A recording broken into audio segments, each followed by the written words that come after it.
So a quick refresher on what it means to establish an SSH tunnel. I have my Windows PC over here. My Windows PC is going to connect to a server. Let's call it server A. There could be a firewall in between my PC and that server, but that firewall is going to let me through if I'm connecting to TCP port 22 using the SSH protocol.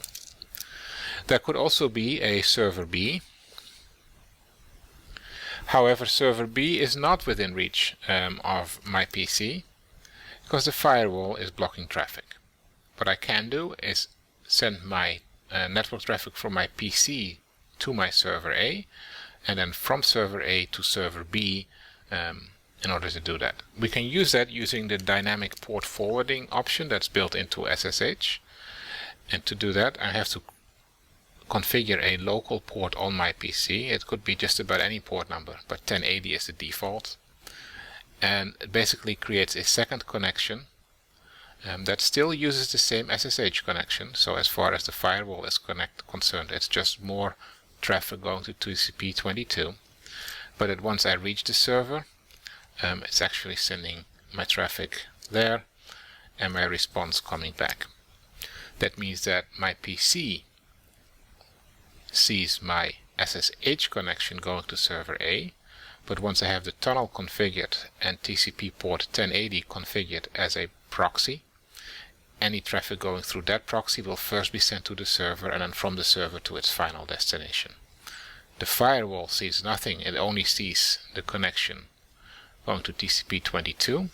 Server B will see the traffic coming from server A, so it actually will never see who I am over here. Keep in mind, DNS resolution still happens here, which means that if server B does not have a DNS name, then it needs to be entered by an IP address that's accessible from server A.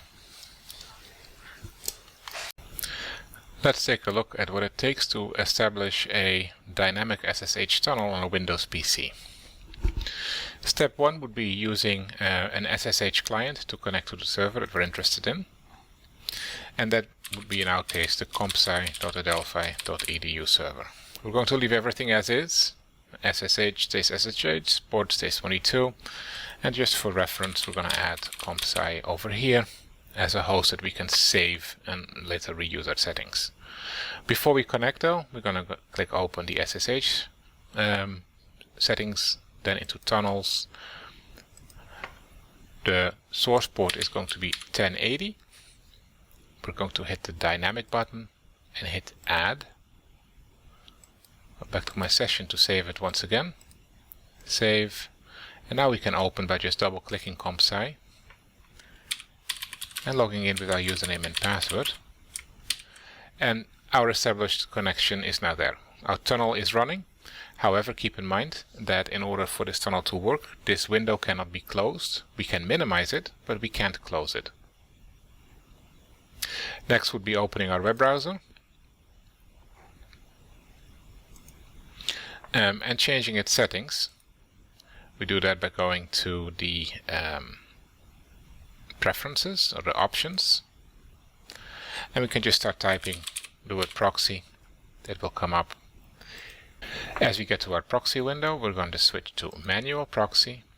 We're going to put our SOCKS host to 127.0.0.1, leave SOCKS 5 as it is and set the port to 1080, or any other port as long as it's the same port as what you used when you connected your SSH tunnel. And that means that from this point on, all outbound connections using this browser will go first to the computer science server and then to the final destination. So our connections work.